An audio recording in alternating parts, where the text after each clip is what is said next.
Praying women is more dangerous. ఎందుకు dangerous? ఎందుకంటే తను యుద్ధానికి వెళ్ళేటప్పుడు తన యొక్క ఆయుధాన్ని తీసుకొని వెళ్తా ఉంటుంది.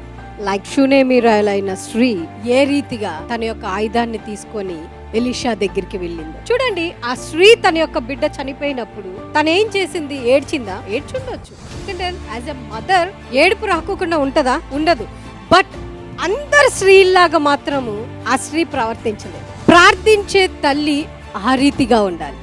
ఆమేన్. ప్రాణం లేని తన బిడ్డను చూసింది, ఏడ్చింది. ఎందుకు ఏడుస్తున్నాను నేను?